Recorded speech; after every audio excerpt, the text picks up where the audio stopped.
Hi everyone. मैं हूं doctor निशा तिवारी। मेरे चैनल में आप सभी का दिल से बहुत बहुत स्वागत है। आज की इस वीडियो में मैं आप सभी से बात करने वाली हूं 4 ऐसी पोजीशंस के बारे में जो फीमेल्स को काफ़ी ज़्यादा पसंद आती हैं। कई बार फीमेल्स इन चीज़ों पर खुलकर बात नहीं करती, लेकिन जब एक बार सही तरीके से इन पोजीशंस का एक्सपीरियंस हो जाता है, तो वही एक्सपीरियंस दोबारा पाने की डिज़ायर अपने आप बनने लगती है। सही पोजीशन, सही एंगल और सही कंफर्ट के साथ रिलेशनशिप में नयापन बना रहता है और बॉन्ड भी मजबूत होता है। सबसे पहले यह समझना जरूरी है कि किसी भी पोजीशन का असर सिर्फ मूवमेंट पर नहीं, बल्कि comfort, back support, insertion angle और स्टैमिना पर भी निर्भर करता है। जब ये सारी चीजें बैलेंस में होती हैं, तभी फीमेल पार्टनर उस एक्सपीरियंस को पूरी तरह से फील और एंजॉय कर पाती है। सबसे पहली position, table on top position. यह पोजीशन काफी पॉपुलर मानी जाती है और इसे किसी भी हार्ड सरफेस पर किया जा सकता है, जैसे टेबल, प्लेटफॉर्म, किचन स्लैब या फिर बेड के ऊपर भी इस पोजीशन को आराम से किया जा सकता है। इस पोजीशन में मेल पार्टनर नीचे खड़े होते हैं और फीमेल पार्टनर ऊपर लेटी हुई होती है। इस पोजीशन का सबसे बड़ा फायदा यह होता है कि इंसर्शन का एंगल काफी स्टेबल और कंट्रोल में रहता है। फीमेल पार्टनर को अच्छा बैक सपोर्ट मिलता है, जिससे कमर या पीठ पर ज्यादा प्रेशर नहीं पड़ता। यही वजह है कि फीमेल पार्टनर लंबे समय तक इस पोजीशन में कंफर्टेबल रह पाती है और मूवमेंट को अच्छे से फील कर पाती है। टेबल ऑन टॉप पोजीशन में वैरायटी ट्राई करने की काफी गुंजाइश होती है। फीमेल पार्टनर के दोनों लेग्स सीधे ऊपर रखे जा सकते हैं, जिससे डेप्थ और सेंसेशन दोनों बढ़ जाते हैं। चाहे तो लेग्स को क्रॉस करके भी किया जा सकता है, जिससे अलग तरह का एंगल बनता है। इसके अलावा एक लेग नीचे और एक लेग मेल पार्टनर के कंधे पर रखकर भी यह पोजीशन की जा सकती है।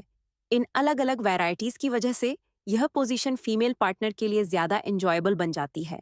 हर बार एंगल बदलने से सेंसेशन बदलता है, जिससे बोरियत नहीं आती और एक्सपीरियंस फ्रेश बना रहता है। इस पोजीशन में क्लिटोरल स्टिमुलेशन भी काफी अच्छे से होता है। क्लिट फीमेल बॉडी का सबसे सेंसिटिव पार्ट माना जाता है और यहीं से फीमेल को सबसे ज्यादा प्लेजर मिलता है। जब क्लिट पर सही तरीके से स्टिमुलेशन होता है, तो फीमेल पार्टनर पूरे मूवमेंट को ज्यादा इंटेंस तरीके से महसूस कर पाती है। इसी वजह से यह पोजीशन काफी पसंद की जाती है। टेबल ऑन टॉप पोजीशन उन लोगों के लिए भी बेहतर मानी जाती है जो रिलेशनशिप में वैरायटी चाहते हैं।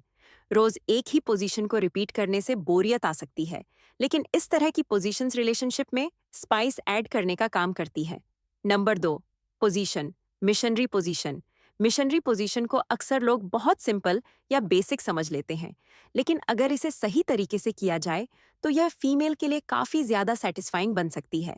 मिशनरी पोजीशन सिर्फ दोनों पार्टनर के लेटे रहने तक सीमित नहीं होती, बल्कि इसमें एंगल और लेग पोजीशन का बहुत बड़ा रोल होता है। जब फीमेल पार्टनर के दोनों लेग्स मेल पार्टनर के कंधों पर होते हैं, तब इंसर्शन का एंगल पूरी तरह बदल जाता है। इस एंगल में फीमेल पार्टनर मेल पार्टनर की पूरी डेप्थ को बेहतर तरीके से फील कर पाती है। इससे सेंसेशन और प्लेजर लेवल दोनों बढ़ जाते हैं। अगर दोनों लेग्स कंधों पर रखना कंफर्टेबल ना लगे, तो एक लेग कंधे पर और एक लेग नीचे रखकर भी इस पोजीशन को किया जा सकता है। इससे भी अच्छा बैलेंस और कंफर्ट बना रहता है।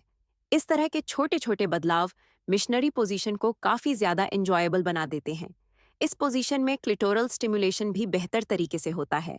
सही एंगल और सही रिदम के साथ मिशनरी पोजीशन फीमेल पार्टनर को इमोशनल और फिजिकल दोनों तरह का कनेक्शन देती है। यही वजह है कि यह पोजीशन आज भी सबसे ज्यादा पसंद की जाने वाली पोजीशंस में से एक मानी जाती है। मिशनरी पोजीशन का एक और फायदा यह होता है कि इसमें दोनों पार्टनर एक दूसरे के काफी करीब होते हैं। इससे कंफर्ट और ट्रस्ट बढ़ता है और रिलेशनशिप में इमोशनल बॉन्ड मजबूत होता है। यह पोजीशन उन कपल्स के लिए खास तौर पर अच्छी मानी जाती है जो कनेक्शन और कंफर्ट दोनों को साथ लेकर चलना चाहते हैं।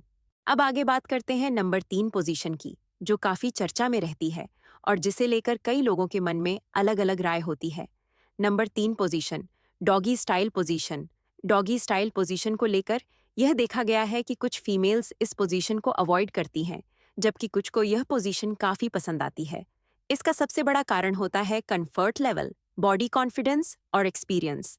जो फीमेल्स अपने शरीर को लेकर इनसिक्योर महसूस करती हैं या जिनका कॉन्फिडेंस लेवल कम होता है, वो अक्सर इस पोजीशन से दूरी बना लेती हैं।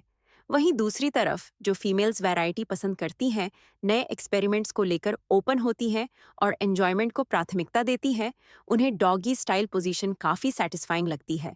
इस पोजीशन में इंसर्शन का एंगल अलग होता है, जिससे सेंसेशन ज़्यादा गहराई से फील होता है। सही रिदम और कंट्रोल के साथ इस पोजीशन में फीमेल पार्टनर मूवमेंट को अच्छे से महसूस कर पाती है। इसके साथ साथ क्लिटोरल स्टिमुलेशन भी बेहतर तरीके से हो सकता है, जिससे प्लेजर लेवल बढ़ता है। डॉगी स्टाइल पोजीशन में एक बात का ध्यान रखना बहुत ज़रूरी होता है, और वो है कंफर्ट। अगर कंफर्ट नहीं है तो किसी भी पोजीशन का मज़ा नहीं लिया जा सकता। सही सपोर्ट, सही स्पीड और आपसी कम्युनिकेशन के साथ इस पोजीशन को ज़्यादा बेहतर तरीके से एंजॉय किया जा सकता है। यह पोजीशन उन कपल्स के लिए ज़्यादा सूटेबल मानी जाती है जो रूटीन से बाहर निकलकर कुछ अलग ट्राई करना चाहते हैं और अपने रिलेशनशिप में नयापन लाना चाहते हैं। नंबर 4, पोजीशन, लॉर्ड्स पोजीशन और काउगर्ल पोजीशन। अब बात करते हैं आखिरी पोजीशन की, जिसमें फीमेल पार्टनर ऊपर होती है। इसमें दो पोजीशंस शामिल होती हैं, लॉर्ड्स पोजीशन और काउगर्ल पोजीशन। काउगर्ल पोजीशन में मेल पार्टनर वन लेटे हुए होते हैं और फीमेल पार्टनर उनके ऊपर होती है। वहीं लॉर्ड्स पोजीशन में मेल पार्टनर बैठे होते हैं और फीमेल पार्टनर उनकी गोद में बैठी होती है। इन दोनों पोजीशंस में बेसिक फर्क सिर्फ बैठने और लेटने का होता है, लेकिन दोनों में कंट्रोल फीमेल पार्टनर के पास रहता है। इन पोजीशंस की सबसे बड़ी खासियत यही होती है कि मूवमेंट, स्पीड और फ्रिक्शन पूरी तरह फीमेल पार्टनर के कंट्रोल में होता है। फीमेल पार्टनर अपने कंफर्ट और डिजायर के हिसाब से इन एंड आउट प्रोसेस को मैनेज कर पाती है। इन पोजीशंस में फीमेल पार्टनर अपने प्यूबिक एरिया से रबिंग और फ्रिक्शन क्रिएट कर पाती है, जिससे सेंसेशन बढ़ता है और प्लेजर लेवल ज्यादा बेहतर होता है। यही वजह है कि यह पोजीशंस उन लोगों को ज्यादा पसंद आती हैं जो एक्सपेरिमेंट्स और कंट्रोल को पसंद करते हैं। हालांकि इन पोजीशंस के लिए फीमेल पार्टनर की स्ट्रेंथ भी अच्छी होनी चाहिए। अगर स्ट्रेंथ कम हो तो लंबे समय तक इस पोजीशन को मेंटेन करना थोड़ा मुश्किल हो सकता है। इसलिए कंफर्ट और स्ट्रेंथ दोनों का ध्यान रखना जरूरी होता है। स्ट्रेंथ, स्टैमिना और इरेक्शन का रोल। अब दोस्तों, जितनी भी पोजीशंस की बात की गई है, उन सभी को सही तरीके से ट्राई करने के लिए मेल पार्टनर की स्ट्रेंथ, स्टैमिना और इरेक्शन लेवल का अच्छा होना बहुत जरूरी होता है। जब इरेक्शन स्मूथ और स्ट्रांग होता है, तभी इंसर्शन प्रॉपर तरीके से हो पाता है। सही इंसर्शन के बिना कोई भी पोजीशन पूरी तरह एंजॉय नहीं की जा सकती। यहाँ यह समझना बहुत जरूरी है कि साइज से ज्यादा मायने रखता है इरेक्शन का क्वालिटी और कंट्रोल। अगर स्ट्रेंथ और स्टैमिना सही हो तो मेल पार्टनर हर पोजीशन को बेहतर तरीके से हैंडल कर पाता है और फीमेल पार्टनर भी पूरे एक्सपीरियंस को अच्छे से फील कर पाती है। अगर आपको कहीं भी ऐसा लगता है कि आपकी स्ट्रेंथ कम है, स्टैमिना जल्दी खत्म हो जाता है या फिर इरेक्शन लेवल में थोड़ी सी भी दिक्कत महसूस हो रही है, तो इस पर ध्यान देना जरूरी होता है। अब आगे बात करते हैं, वैरायटी क्यों जरूरी है। रिलेशनशिप में वैरायटी बहुत जरूरी होती है।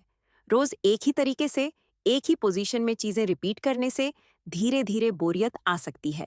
लेकिन जब आप अलग अलग पोजीशंस और एक्सपेरिमेंट्स ट्राई करते हैं तो रिलेशनशिप में नयापन बना रहता है। वैरायटी सिर्फ फिजिकल एंजॉयमेंट ही नहीं बढ़ाती, बल्कि इमोशनल कनेक्शन को भी मजबूत करती है। जब दोनों पार्टनर एक दूसरे की कंफर्ट और पसंद को समझते हैं तो रिलेशनशिप और ज्यादा हेल्दी बनता है। इसीलिए अलग अलग पोजीशंस को समझदारी और कंफर्ट के साथ ट्राई करना रिलेशनशिप के लिए फायदेमंद माना जाता है। अगर यह वीडियो आपको हेल्पफुल लगा हो तो प्लीज़ वीडियो को लाइक करें, शेयर करें और चैनल को सब्सक्राइब करना बिल्कुल न भूलें।